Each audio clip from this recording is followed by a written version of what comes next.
sommes le 9 décembre, nous sommes sur le DAX, nous sommes en weekly avec ce calendrier économique marqué aujourd'hui par ce petit rapport, rien de fou, mais ça peut nous donner un petit setup des annonces. Attention, le gros de la semaine, je vous l'ai déjà dit lundi, c'est demain avec la décision de la Fed et surtout ensuite avec la conférence de presse. Car l'heure de la réponse aux questions, ça peut être vraiment très volatile selon ce que les journalistes entendent.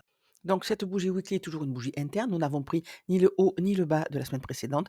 Je vous renvoie vers le plan de la semaine en début de semaine pour ce qui s'est passé et pourquoi nous avons tracé les cadrans de cette mèche-là. Et on va voir ce qui s'est passé exactement sur les 25%. On voit qu'on n'a pas encore ni pris le haut de la semaine dernière, ni réussir à aller chercher le point médian de cette mèche un délit pour noter le plus haut et le plus bas d'hier et on voit que cette bougie est toujours blanche, toujours haussière. On n'arrive pas à être passé en dessous du prix de clôture et on travaille encore une fois ces mèches, celle-ci, mais surtout le premier quart du cadran de la mèche weekly vu précédemment. Donc on bute sur ce niveau. Ce qu'on attend de ces cadrans, c'est qu'on les casse, qu'on s'appuie dessus et qu'on aille chercher le suivant. À partir du moment où on aura clôturé au-dessus du point médian, on va évidemment penser que nous sommes bien haussiers, qu'on va chercher les niveaux dessus. Cette imbalance ici est une imbalance H4. Vous le savez, je préfère pour mes plans du jour me baser sur le H4, le M15 pour mes entrées en M. Pour constater que cette imbalance visible en daily est celle-ci et que nous l'avons atteint pour créer le plus haut de la semaine dernière. Depuis, nous sommes en range. Donc, qu'est-ce que c'est si c'est un range de continuation? Je veux qu'on prenne évidemment de la liquidité ici pour poursuivre la hausse. Pourquoi poursuivre la hausse? Déjà pour aller chercher le point médian de cette imbalance ici et si on clôture au-dessus pour aller se reconnecter pour avoir une tendance efficiente, c'est-à-dire aller chercher ce niveau-là des 24 480. On n'en est pas là. Pour le moment, nous sommes dans notre range et on voit que tout est équilibré. On n'a pas de déséquilibre, du moins en H4. Celui-ci a été travaillé. On a créé un premier lot ici. On l'a pris sans réussir à clôturer en dessous et nous sommes revenus le tester ici avant de partir chercher ce niveau-là qui est le premier cadran de ma mèche weekly, celle vue en début de vidéo. Donc le plus haut d'hier est ici, ça va être évidemment une target pour moi ainsi que le plus haut de la semaine dernière. Je voudrais qu'on le casse, qu'on s'appuie dessus et qu'on aille chercher ce point médian exactement comme hier, mais nous ne l'avons pas fait. Avant ça, je vous l'ai dit, je voulais qu'on aille chercher ce point médian et je vous ai parlé de ce niveau du suspension block. Donc le plan d'aujourd'hui est quasiment le même que celui d'hier.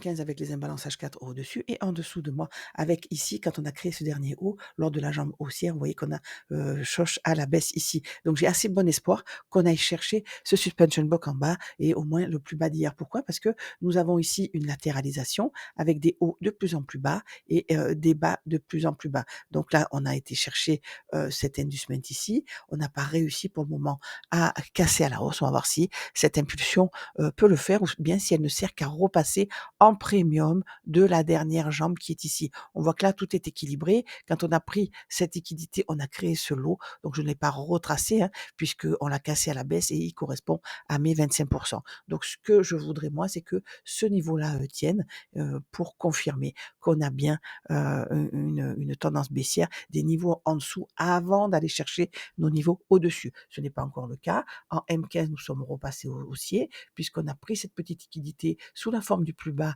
de l'Asian et qu'on a cassé à la hausse avec une violente impulsion. Que peut être cette bougie qui a été chercher ce niveau ici déjà équilibré, un buy to sell, évidemment, mais ça c'est autre chose, c'est l'impulsion haussière qui va chercher la liquidité. Qu'est-ce qu'il me faut moi maintenant pour confirmer? Il me faut une validation. Par exemple, on peut inverser ce niveau-là de travail avec le M15 à gauche et le M1 à droite où j'ai tracé mon opening range. High, low, le prix d'ouverture et la première imbalance M1 créée pendant cette période, cette première demi-heure de cotation officielle et j'aime bien quand la première imbalance elle casse le niveau précédent. Donc voilà mon setup. Je vais maintenant tracer le RTH gap, c'est-à-dire me baser sur les horaires de Francfort pour tracer le prix entre la clôture d'hier soir des heures officielles et l'ouverture de ce matin 8h heure de Paris, heure officielle sur le DAX. Si le RTH gap, on voit qu'on est revenu en heure étendue à gauche en M15, l'Asian est réapparu. Donc ce RTH gap mesure combien?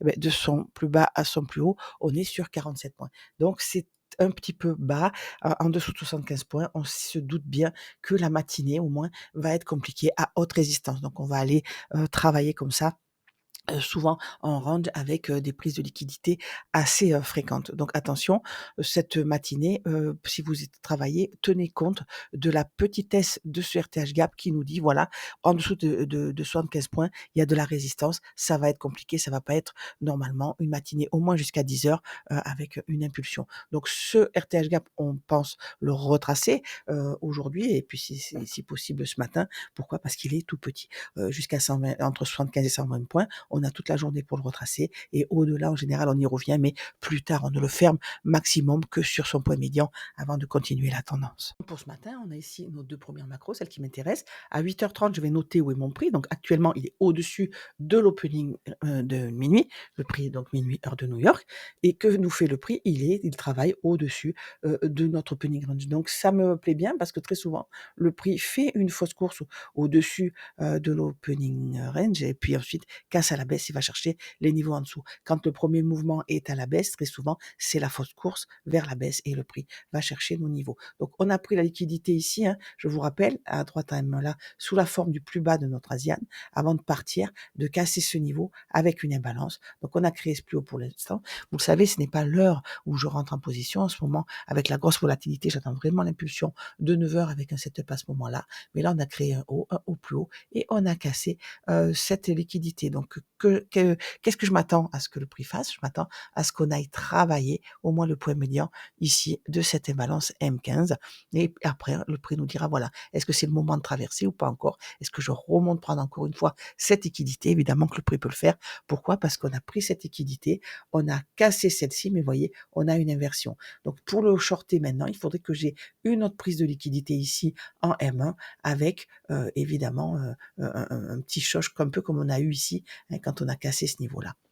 À 8h30, donc au-dessus de notre prix, de minuit, heure de New York, on voit qu'on avait créé cette, fourchette ici, avec ce lot qui a été pris. Donc évidemment, direction cette prise de liquidité. On a, cette inversion d'imbalance, on est retracé, on a pris ce haut, on a cassé en dessous pour aller chercher quoi? Le discount ici et là, on voit qu'on recasse à la hausse. Donc il me faudrait encore une fois qu'on casse ce haut et qu'on ait une inversion pour le shorter et aller retracer d'un premier temps le RTH gap, puis chercher mes niveaux en dessous. Donc ce n'est pas encore le moment pour moi.